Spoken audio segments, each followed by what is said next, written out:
Welcome to the Kalamazoo Institute of Art, ArtBreak. My name is Jennifer Glass. I am the RADFest artistic curator that is happening here in Kalamazoo, hosted by Wellspring, Corey Terry, and dancers. And we're so fortunate today to have one of our artists here giving a talk about her research. It's our what's called our RADicle Resident, and this is a partnership of RADFest with Croft, which is an artist retreat and residency in northern Michigan. And Lourdes was chosen to actually create work earlier this year that they're actually presenting during the festival.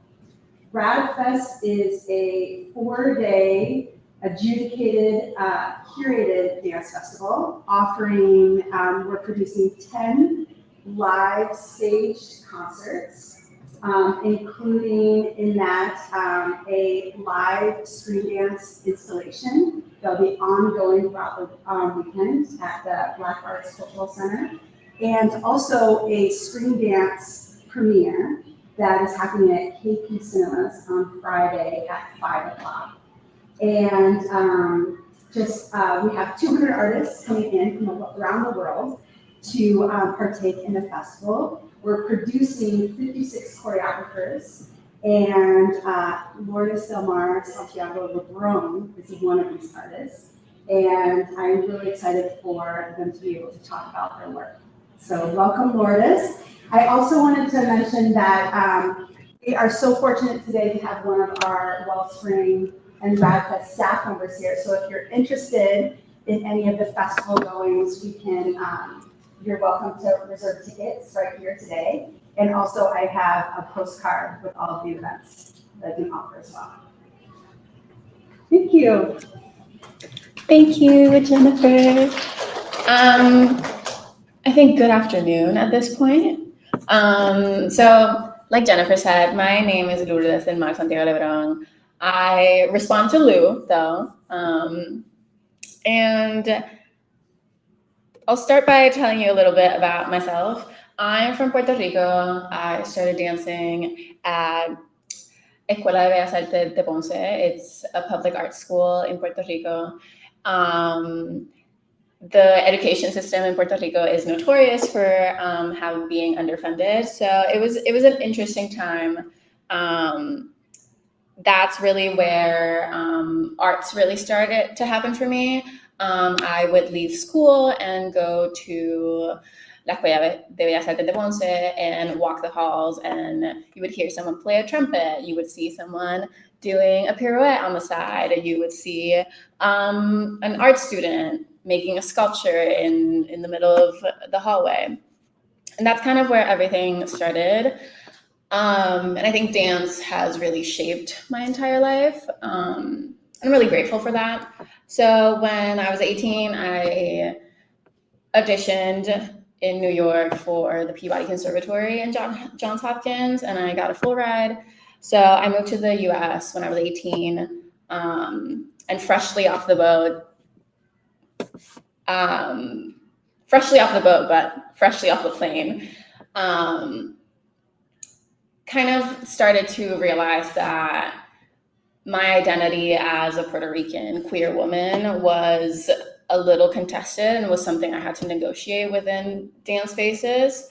And then this project, the piece that we will be seeing in Kalamazoo at RADFest is a part of the family of all of these works. The first being Un recuerdo del presente, which translates to a memory of the present. That's a picture from April, I want to say. And this is the 15-minute solo that was my senior thesis capstone when I graduated undergrad. At this point, it's been presented at the University of Michigan, at their museum, and at Washington University. Yeah, I think that's it. And the solo starts in a corner of the stage, and it's supposed to be reworked. anytime you're in a different stage to point to make sure that wing points to where Puerto Rico is, and then the other wing points to wherever you are in space. So it's kind of like a tricky situation trying to put it on stage. And I find it really interesting hearing back from audience members what they like see differently when facings are completely different. I have a little video of it. Again, it's 15 minutes long, and I will not make you sit through the 15 minutes, but here's a little excerpt.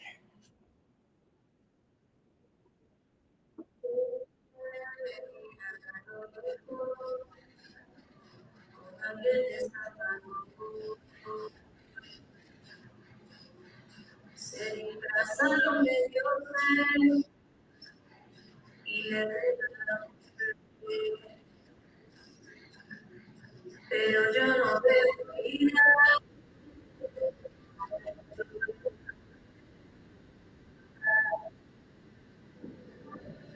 En silencio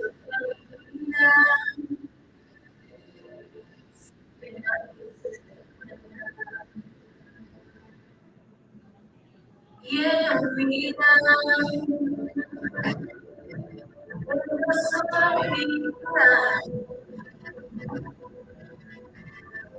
esperando ese momento donde nadie me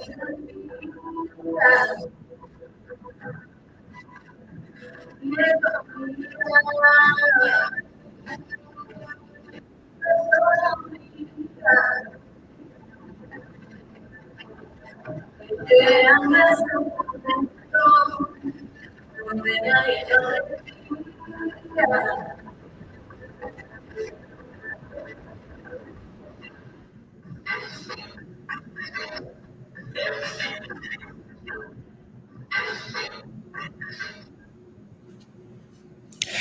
So this piece was created through improvisational practices. So at some point, every single thing that went on stage was an improv jam situation, and I had to reteach myself to do it.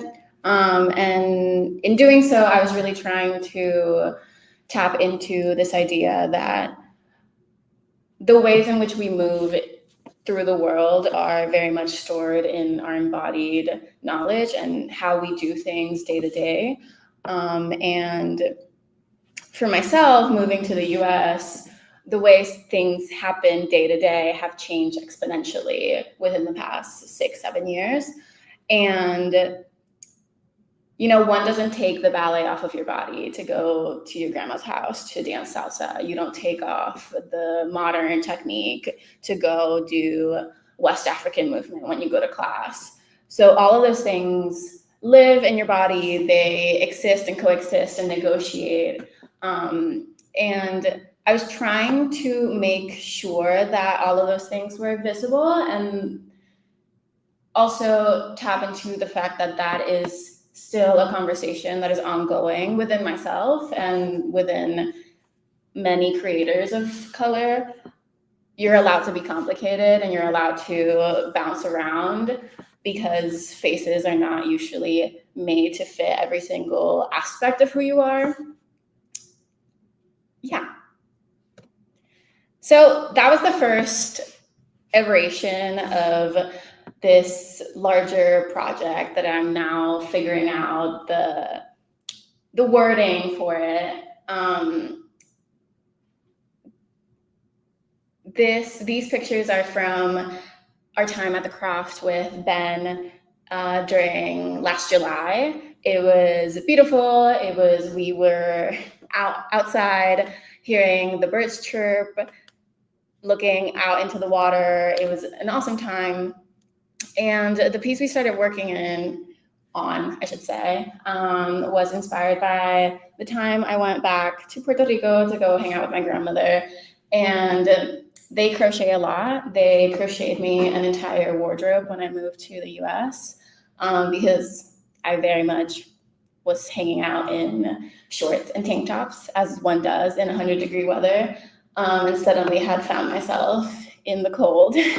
So they crocheted me basically an entire wardrobe. And every time I would go home, my grandma has this like cute little joke where she'll say, you don't feel the hair that's like in your sweater, trying to be funny and I think downplay her own artistic self. And I always thought that was like an incredibly deep thing to say.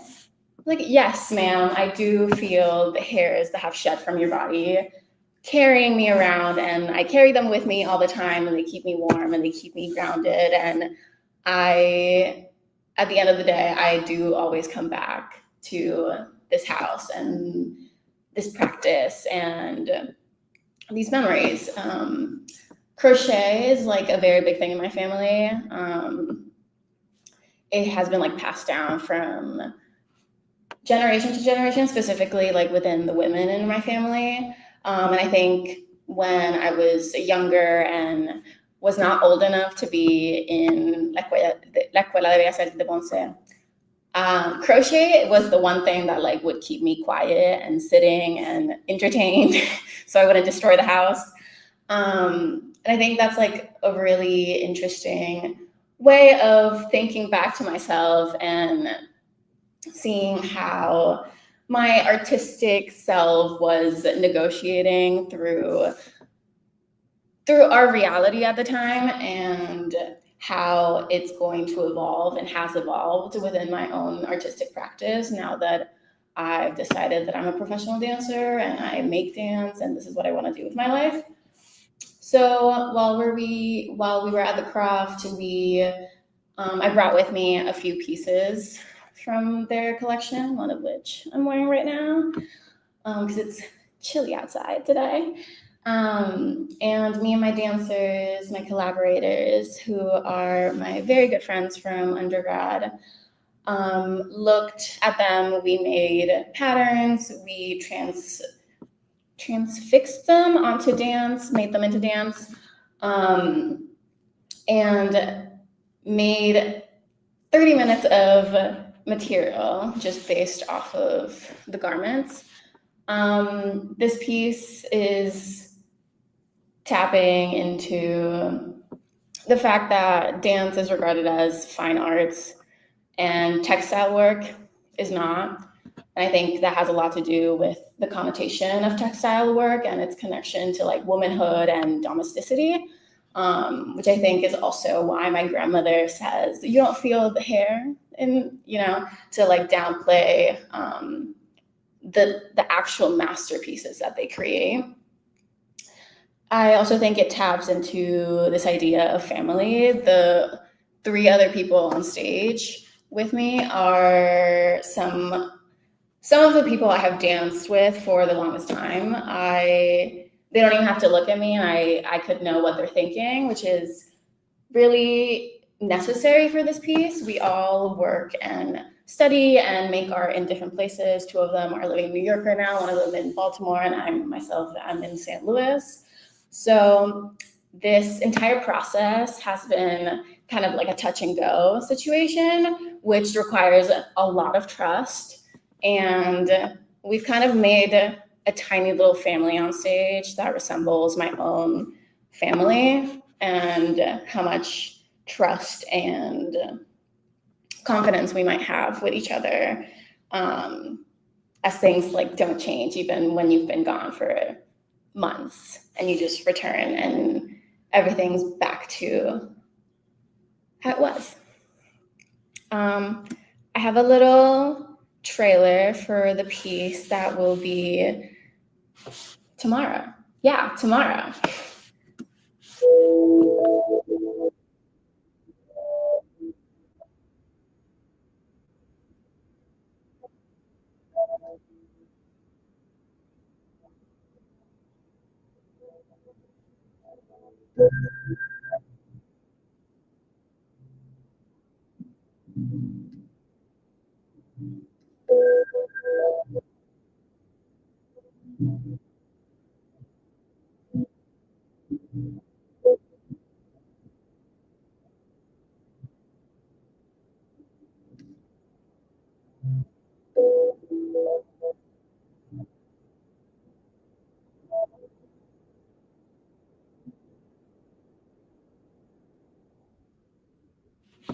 So the piece is titled Ellas siempre llaman a saber si comí, which loosely translates to they always call to make sure I ate,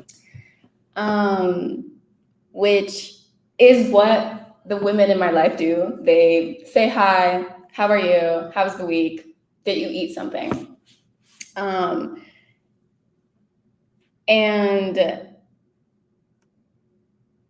I think it's like such a beautiful continuing line for me to see these like moments pop up of how care travels even when you're an ocean away. And I'm currently really on this topic of food and what food does to us and in community. So for the piece I'm currently working on, it's my MFA thesis. It's happening in 2 weeks. I'm not stressed about it at all. It's going on stage. The first thing that happens in the piece is I come out and I turn on the stove and I start cooking some rice and beans for my entire cast. Cooking and eating is kind of like where everything happens in my household, in my life. Sitting at the table is where one would get their new sweater. Sitting at the table is where one would talk about their doctor's appointment, where one would talk about what they did at school. It's kind of the hub of where everything happens, especially for women in the house. Even though we try to not uphold like patriarchal situations in our household, they always kind of seem to seep in through like cultural understandings of what we should be doing. But the entire piece is exploring this idea of grief. In the last few years, a lot of people in my life have passed away, and there's obviously a lot of grief that comes with that. There's also the idea that I have grieved the version of myself that would have been if I'd stayed home. There's a lot of grief packed up and related to moving my entire life and everything I've known to the US, especially as my artistic practice has grown and expanded. I'm really looking at the artistic practice as this like exercise drill for something that brings me back to home, brings me back to the people that have made it so, especially looking into the ways that I do things on a day-to-day, even just like the small things. Like my friends have this practice of telling me where the slick spots are, because it is not in my nature to look for ice, because why would there be ice? There's ice here.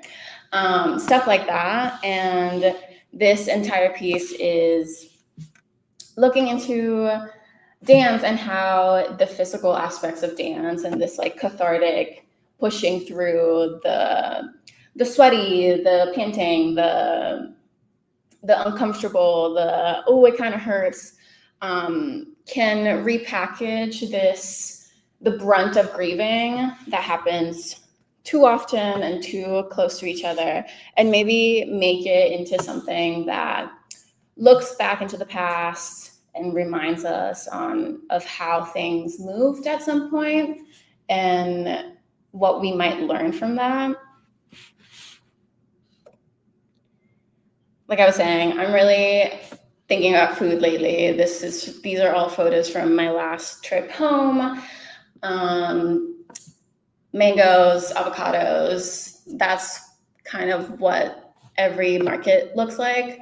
So it's like an entirely different way of cooking, eating. I don't tend to eat very well while I'm in the US.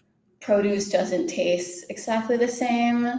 And there's something really viscerally exciting to me about seeing my grandmother stir a pot And I'm really excited to bring that onto stage. And lastly, on this like family of works that I'm working on that explore this idea of leaving home and what that might be, I'm currently working on this research study that me and my collaborator, Tess Lozada, who's also a graduate student at WashU, got a Global Futures grants to go to Puerto Rico to explore some mangle research, mangrove. So mangroves are a tree that grows in brackish water. They reproduce through this process called viviparity, and it's described sometimes as life birth. So like the plant will grow a stem and it'll grow, and somehow it'll fall. And the plant is made so that it looks for the best conditions to grow. Sometimes, a lot of times, that being carried away by a current and finding a new place, which for the both of us who are artists creating in diaspora is a very generative metaphor for us, which is why we are on this journey. It will be performed at the Kemper Museum in St. Louis. They currently have an exhibition titled Seeds, and it is all about how like actual life seeds are containers for stories, containers for ideas, containers for people's homes, containers for energy, food. So there's a lot of talk in between the artists that are in that exhibition about diaspora and colonial narratives and how it impacts their own day-to-day life. So it will be really exciting to put all of it together and be in that space. Yeah, I think that's all I have for you all. I would love to chat some more if you have any questions.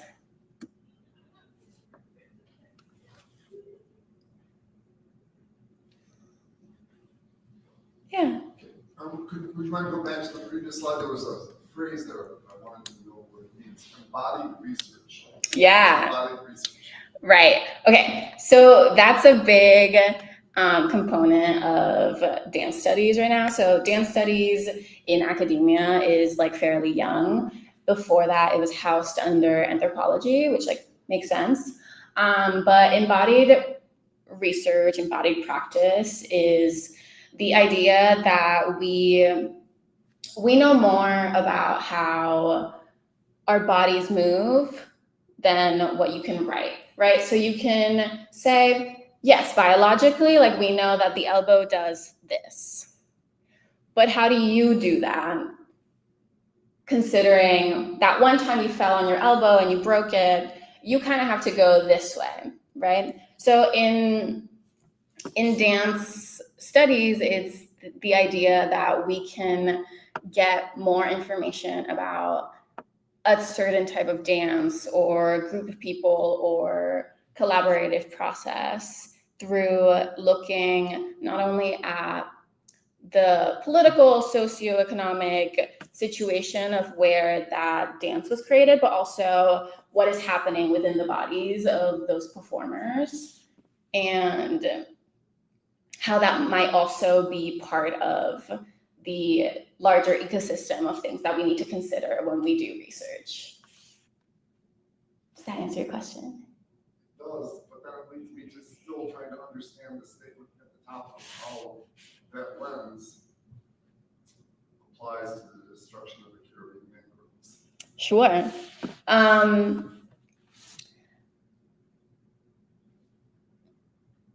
That's a good one. I think my angle here is that performance, being in space with other people and performing for them, is a cathartic moment that can put emphasis on the ideas that my colleagues that are working in biology and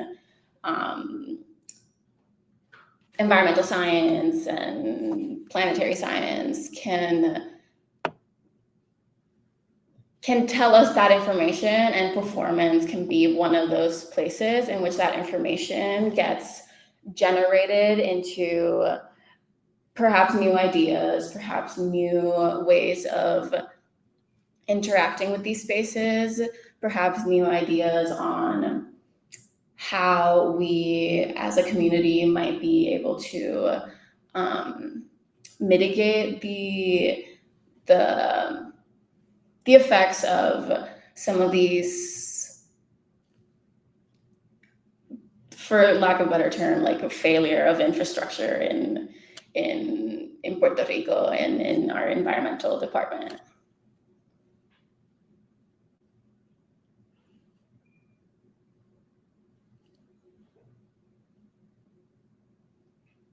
Lourdes, could you say that your study is through the lens of embodied research? Embodied research, I think, and I'm curious what your perspective is the study is researching through embodiment. I think you can say that. Yeah. So it's the study of a certain subject through what our body knows and the movement of that. Yeah. So getting a deeper understanding of a culture, of an environment, of a species by moving that within your body. Yeah. And then creating from that. Yeah. So so whether you're reading or writing or drawing something, you're dancing it. Yeah.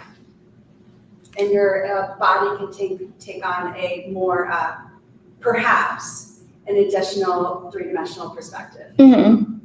I think it taps into this idea of like oral histories when we consider history the way we've written history traditionally. These idea of like incorporating oral histories, that was like the first thing we thought about. We have to incorporate oral histories because all of the things that we want to research are not all on paper. They're not all in a book. They're not all accessible to Western language, to Western academia. And embodied research is just another one of those subjects that helps create like a more complete idea of what our research is and could be doing in the world.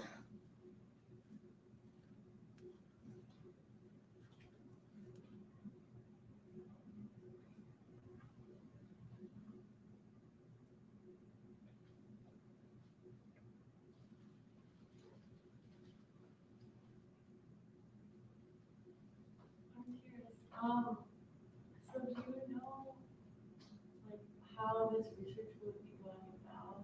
Like, will there be like physical interactions with the mangroves, or like will there just be observations being made and then respond to what's happening?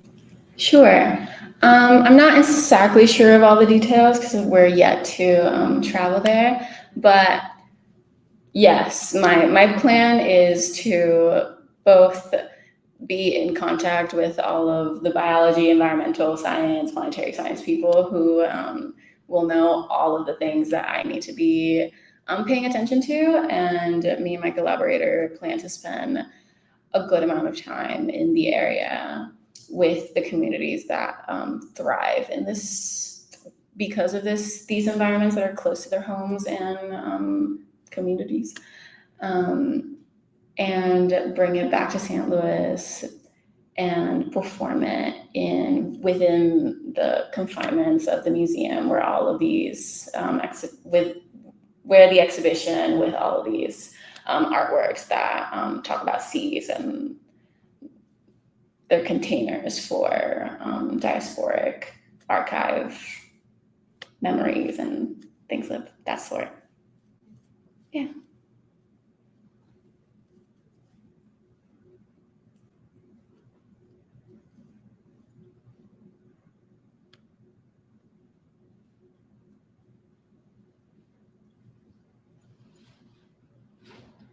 have any other questions?